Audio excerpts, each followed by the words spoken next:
beloved Boss Mike Cervera. Nako, malupitan. Oh, eto na.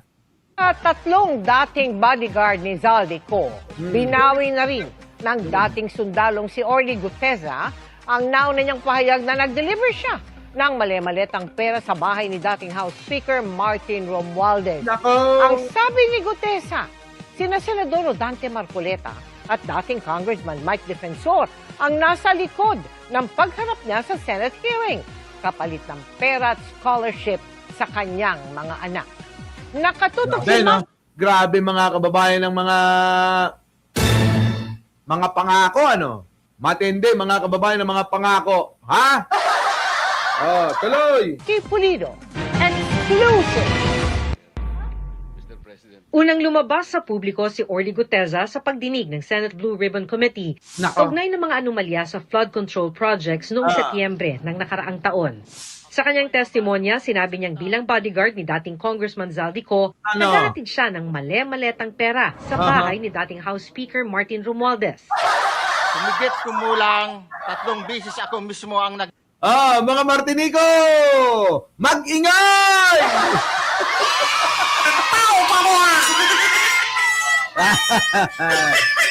Mga Martinico, mag-ingay! Wala dapat mag-ingay kayo. Oo. Diana Guillermo. Hindi, reply po ito. Bin sa trustworthy. Oy, mag-ingay kayo, mga Martinico. Mag-ingay!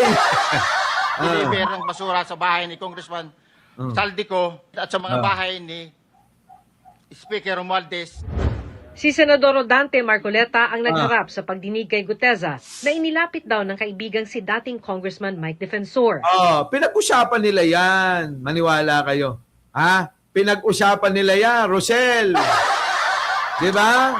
Naniniwala ba kayo na bigay lang yan? Hindi, nag-usap yan. Paano natin to didiskarte yan? Padre. Padre, nagbigay ako sa'yo ng 30 million. Kasama yung mga kaibigan ko. 75 million na natanggap mo.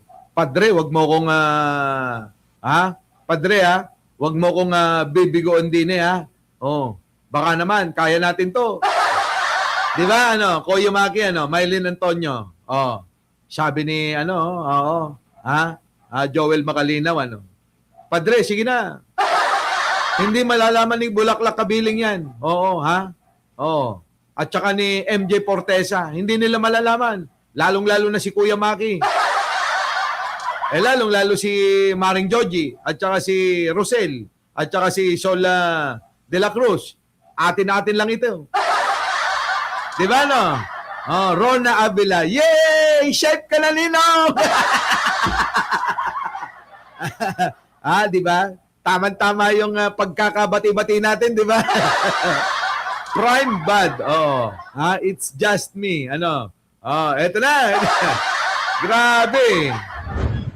Pero ngayon, binabawi na ni Guteza ang kanyang mga sinabi sa isang panibagong affidavit. Pinilit lang daw siya ni Defensor na sabihing naghakot siya ng pera para kay Romualdez kahit hindi raw ito totoo. Kita nyo? Juway USA, Pero mo, hindi pala totoo yun. Yung mga binibintang netong si Guteza laban kay Ninong Martin. Grabe kayo. Masyado niyong ginulpi si Ninong Martin.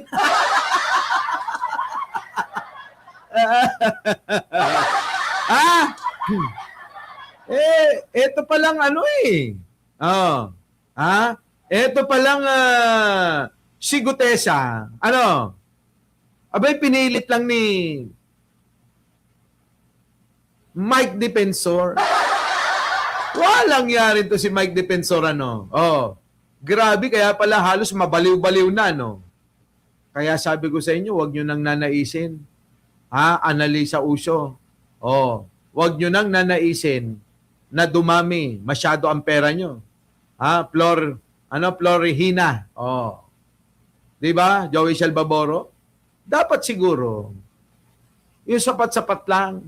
Shell sutaa. Kasi kapag ka dumami talaga kung ano-ano naiisip tignan nyo ngayon yan. Etong si Mike Defensor. Paano na ngayon ito? alam, alam, alam mo, Marites Busti, kita mo naman yung laban natin. Bakit ka pa hihirit? Panalo na tayo, di ba?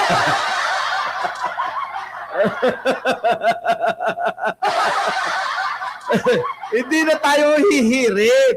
Bakit ka pa hihirit? Panalo na nga tayo. Galing na kay Manong yung pinaglalaban natin. Di ba? BBM tayo lang eh. Di ba? Ngayon. Paano ngayon ito? Yan ang sinasabi natin. Di ba, Minty Short? Wala na, mga kababayan. Puro puro kalokohan eh. Hiyawan ang mga didis noon. Sa SONA na mention, sininong man. Ay, lako! June Peña. Mga kababayan ko, basta ang Manong Bongbong natin eh. Basta ang Manong Bongbong natin, bahala siya doon. Tuloy! Dito tayo! Sa isang video, binasa ni Guteza ang ilang bahagi ng kanyang affidavit. Sa isang Japanese restaurant malapit sa Senado, sinulat daw ang kanyang affidavit laman ng kwentong idinikta ni Defensor. Inayos pa raw ni Galing sila, mga kababayan, sa restaurant, Japanese restaurant daw. Kasama ho itong si Marcoleta. Marcoleta ang draft na tinipe ng manugang ni Defensor na si Mark. Sinimulan na ni Senator Marcoleta ang basahin ang ginawa ni Mark na affidavit. Yung Mark daw na pamangkin daw nung Defensor, mga kababayan, ang gumawa. Oy, grabe. Diba, Rigora Edrahal? Edragal. Josephine Mauricio. Mga Martinico, mag-ingay! Tao pa ko ha! Yeah. Abay, panahon natin, panahon nyo to. Boss Mike, wag ka nga nakikiatin. Panahon nyo to, inyo tong moment na to, ha? Ito na. Base sa sinabi ni former Congressman Mike, na sabi niya, pare, ayusin ko ang Tagalog. Doon mismo sa harap ko. Inayos ni Mr. Marcoleta ang affidavit tayo. Nako. Sabi ni former Congressman Mike Defensor, si Mark kasi di marunong mag-Tagalog. Ang video na ito ibinigay sa GMA News ni Attorney Melvin Kalimag, ang abogadong nagnotaryo ng panibagong affidavit ni Guteza noong August 13. Parang bangkay ito Binigay din sa amin ang video na ginawang pagnotaryo sa isang hotel room sa Pasig. Nako. It was very relaxed. Tapos, Talagang mga kababayan, talagang Evangeline Camilo siya eh. Para bang dinala pa talaga sa hotel para lang pumirma, mga kababayan. Alagang-alaga ba? Alagang-alaga ni Nino?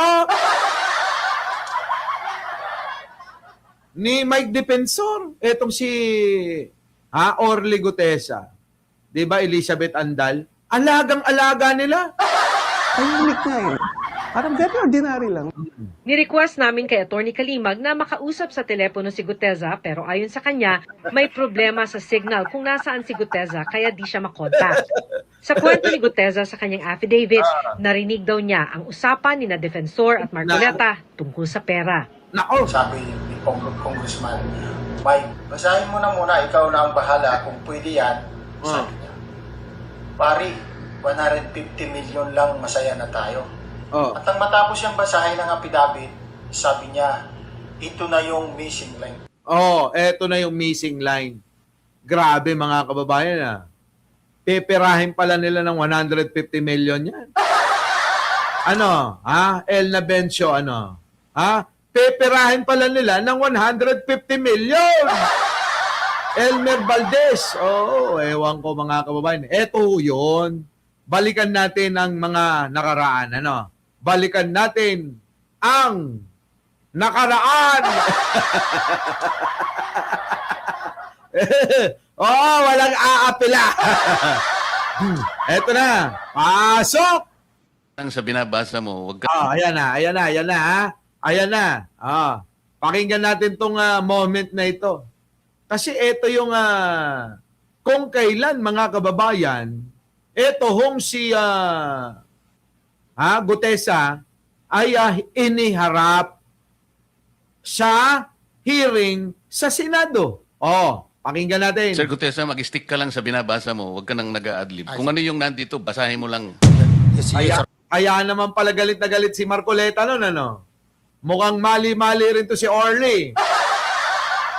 Di ba? Ano? Shaila Maholtra. Sige, tuloy. Brother. Ito, Merong napuputol sa binabasa mo eh. Huwag kang magmadali. Huwag kang magmadali. Natataranta sa'yo eh! Natataranta kasi, mga kababayan, di ba? Natataranta dito sa kay Marcoleta, parang nananakot kasi. Huwag mo kasing tinatakot. na, Ulitin mo yung paragraph 20. wala na ako. Hindi ko makita na putol na siya. Wala na.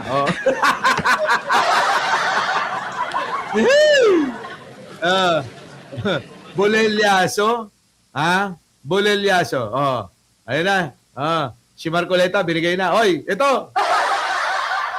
Ako po si Orly Gutisa, may asawa, nasa tamang edad, Pilipino. Makatapos makapanumpa na ngayon sa umiiral na batas ay nagsasaad at naglalahad ng gaya ng mga sumusunod. Ano? Ako po ay lumabas upang magsalita sa isyu na ito. Bakit? Bilang isang dating sundalo, Na. inaalay ko ang aking buhay para sa ating bansa. Sa pagkakataong ito, nagdesisyon akong magsalita at maglabas dahil ayokong maging masama ang kinabukasan ng aking mga anak, Nox. apo ko sa darating na panahon. Ngayon ang tanong, ano pagkakaiba nito sa 18 kargadores? Mga kababayan. Ano ngayon ang pagkakaiba nito na akala mo ay totoong-totoo na nagsasalita? Mga kababayan, akala mo ay totoong-totoo na nagsasalita eh. 'Di ba, mga kababayan? Kala mo talaga eh, yung mga sinasabi nila eh, sila'y makabayan. Yung pala'y makabayad. Mga kababayan ko, ayan Kaya yung mga 14 pa na kargadores na natitira, yung mga sinasabi nilang yan, yung mga may paiyak-iyak pa sila, abay drama na lang yan. Wala nang maniniwala dyan, maniwala kayo sa akin. Wala nang maniniwala sa 14 na natitirang kargador. Gayon, na yung unang-una na nagpasimula na eto'y tuwan-tuwa pa si Bato noon, na sinasabi pa ni Bato yun ang Marines. Yan. Gumaganon pa si Kalbo eh. Sabi pa ni Robin Padilla eh. Sabi hero itong mga ito. Ito ay mga bayani. Sabing ganon ni Robin Padilla. Ano kaya ngayon ang masasabi nila, no? Ano kaya ngayon ang masasabi netong kampo, ng mga Duterte? Ayoko pong naririnig ko at napapanood ko sa pagdinig ng Blue Ribbon Committee. At ngayon ko po napagdugtong-dugtong Nax. yung naging party. Napapansin nyo ba yung bandang kanan? Ito sino to? Si Alcantara, no? Namboboso, mga kababayan to si Alcantara eh. Sige, tuloy. Pasyon ko po sa anomalya at korupsyon na ginawa at lumalabas sa hearing na ito. Yung palang pera na binubuhat namin at dinedeliver mula sa masamang gawain na ng baha na ikinamatay ng tao at imbes na gamitin ang pera sa edukasyon, medikal at programa na mapunta lamang pala sa bulsa ng mga politiko. Nakita nyo?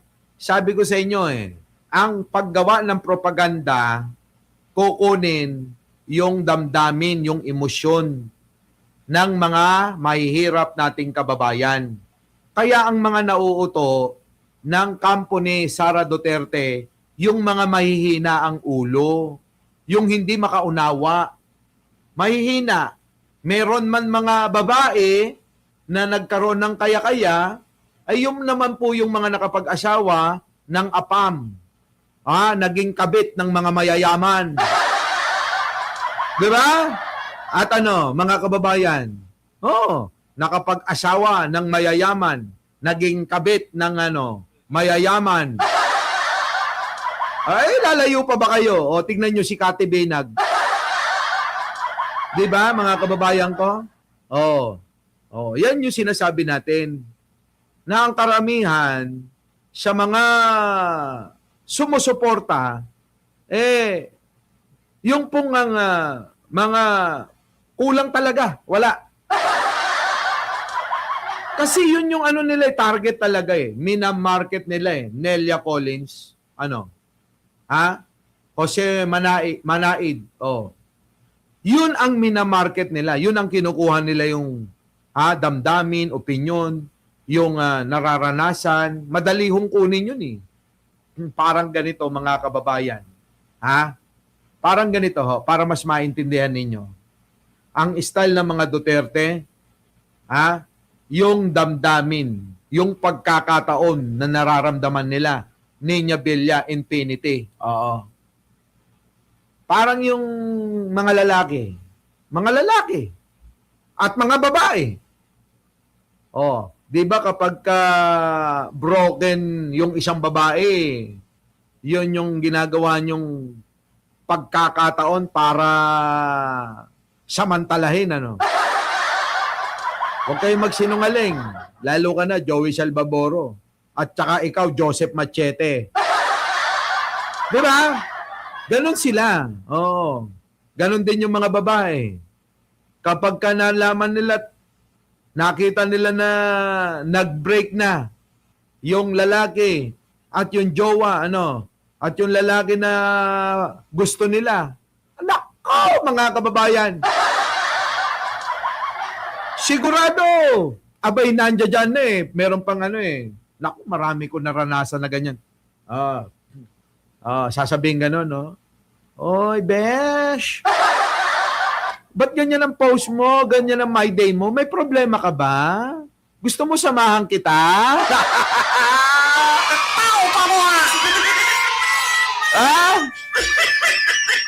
Nako, yung mga ganong mga banat, mga kababayan, alam nyo na. Glenn de la Cruz, yung mga babae ganon, ba't ganyan ang post mo? Sad boy, malungkot. May problema ka ba? Samahan kita. Putik na yan. Yung sasamahan kita na yun Oo. Halika, bengbangan tayo. Di ba? Di ba? Opportunity. Oo. Yung mga lalaki naman. Naku! Pagka yung malungkot, sigurado yan. Halika na. Oo. 5 battles natin yan. Saan mo gusto pumunta? Sasamahan kita. Kahit saan ka pumunta, sasamahan kita. Putang ina, sinasamantala yung pagkakataon, Sinasamantala yung pagkakataon. Tapos bebengbangin lang pala. Ay, nako, ewan ko. Relate ba kayo? Relate ba kayo? Inosente ko sa bagay na yan Tuloy! Mabigat po sa akin magsalita dahil may pamilya ko. Oy! 4 ang anak ko, nag-aaral pa. May asawa ako at nangangalaga sa aking mga anak at marami akong kasama sa operasyon na may kinalaman sa ibabahagi ko sa inyo. Nako. Nagtatrabaho lang po kami. Mga kasama kong sundalo sa Philippine Marines. Ayan. Nako. Huwag sana isipin na aking mga kasama na nagtatraidor ako. Nako po. 'Di ba mga kababayan ko? Na yung mga sinasabi niya na halos mangiyak-ngiyak pa siya, bigla ho ngayon sinasabi niya na hindi totoo 'yan. Oh.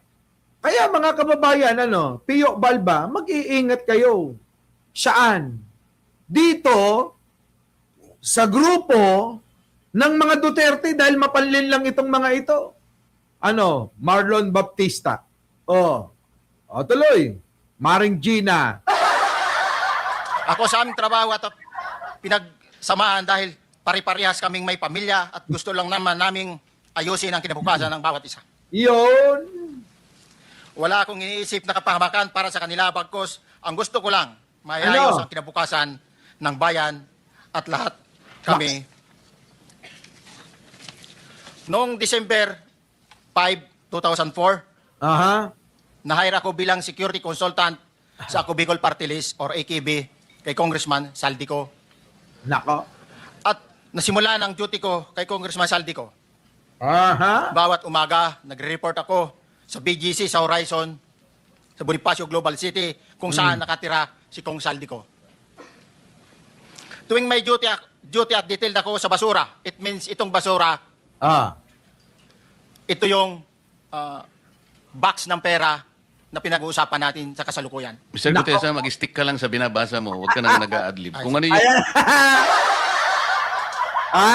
Mag-stick ka lang sa binabasa mo, huwag kang mag-a-adlib, ka. Paano? Hindi niya na yata masundan yung kanyang script. Kaya kung ano-ano na lang yung dinadagdag. Nandito, basahin mo lang. Yes, Your Honor.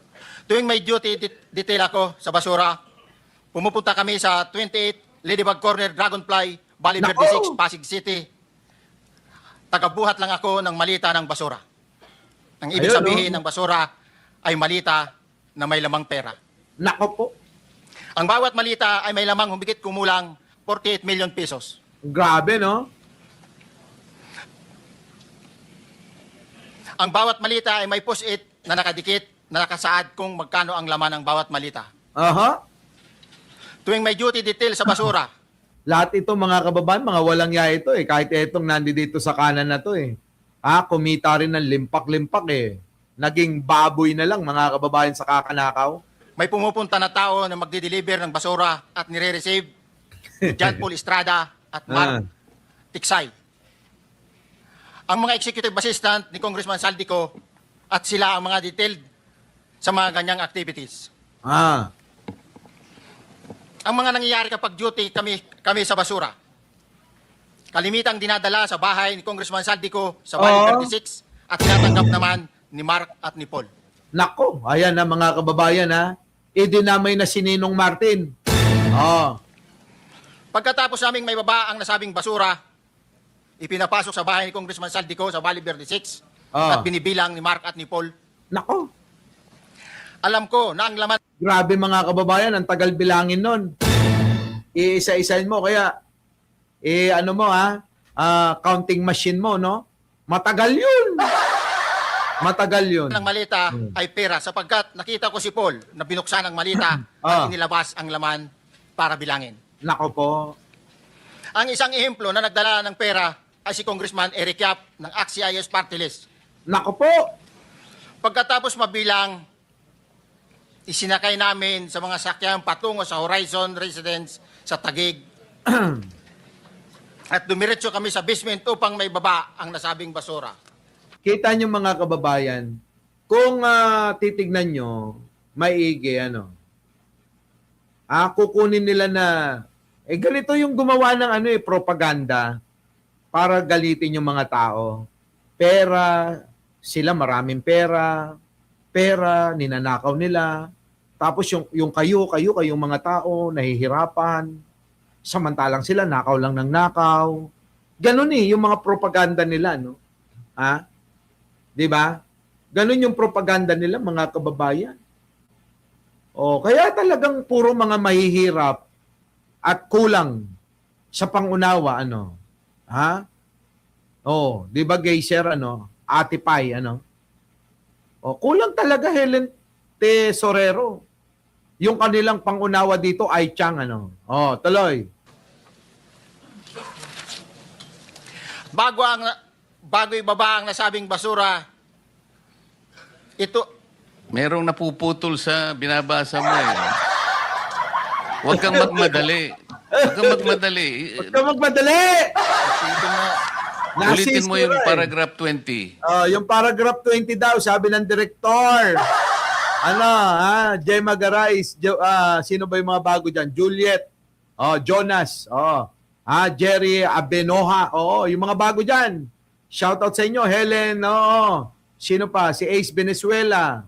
Yan, si Mary Jo, sino pa? Nako, Annalisa Uso, Mel Rodrigo, Arnold Lopez. Nag-like, nag-share na ba kayo? Mabel Santos Kawilyan. wala na akong, hindi ko makita na putol na siya. Wala na. Ayan na. Base mode na yan. Base mode na mga kababayan. Nenet Shinto, Miguel Arcangel, Nenebet Borja, at si Roman de Salva. Yung mga bagong dating. Like muna, May Bernes. Maylin Natividad. Shoutout po sa inyong lahat. Reynaldo Katapang. Shoutout.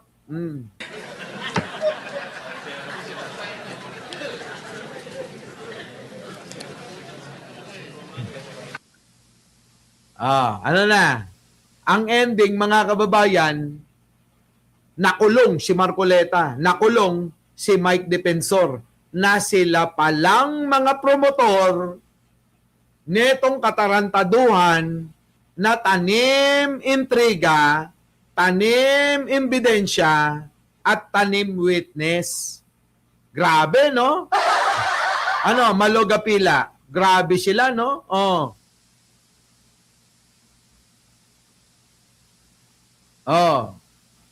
Ayan, no? Sabi nga ni Ramel Cruz, sino nagbukas ng issue? Sila, Marcoleta, at si Mike Defensor, Jing Martin, ayan na. Hindi na alam kung anong gagawin, eh. Ay, wala Pagkatapos, na. mabilang ang sinasakay namin Ayun, nakita na yung script. Tuloy ang script. sa mga sakyang patungo sa Horizon Residence, Taguig. Pagdating sa Horizon Residence, dumidiretso kami sa basement upang maibaba ang nasabing basura. Yun, kita nyo, Tong Pits, Norman Marquez. Shoutout sa lahat ng mga bagong dating. Magsipag-like na kayo. At dalhin sa unit ni Congressman Saldico sa 56th floor sa nasabing lugar kung saan siya Kay Saldico, Ted Eusebio. Nako, mga kababayan, mukhang may maraming mga perang naglabasan dito, Nessie Yoshida. Bago ibaba ang nasabing basura, ito ay bawas na. Halimbawa, nag-akyat kami ng 46 na malita. Ibababa lamang namin ay 35 malita para i-deliver sa bahay ni House Speaker Martin Romualdez sa 42 McKinley Street, Taguig. Ang 11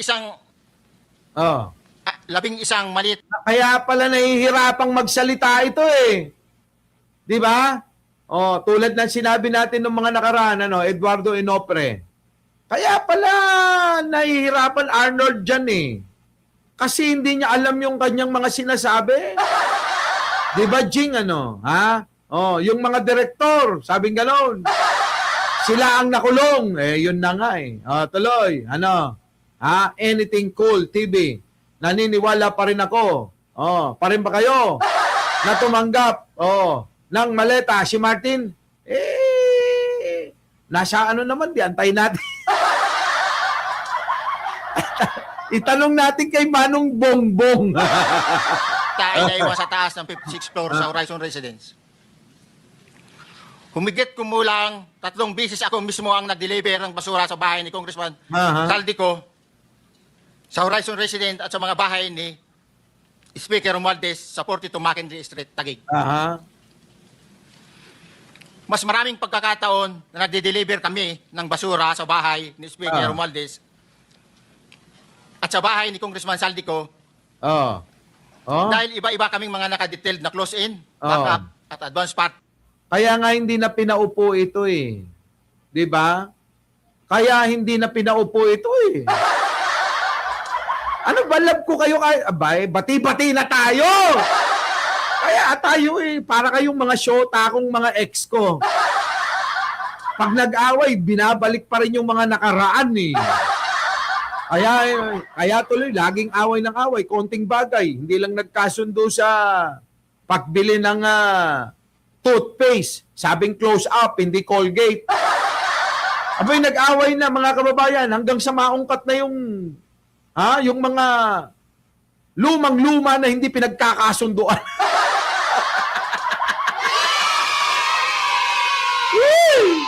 Move on! Bahala kayo. Basta ako na. Si Manong Bongbong, tapos na eh. Kayo talaga. Oh, okay na? Okay na? Tanungin nyo. Bati-bati na nga. Huwag na nga kayong para kayong ex ko. Someday. Tony Hart, okay na tayo, di ba?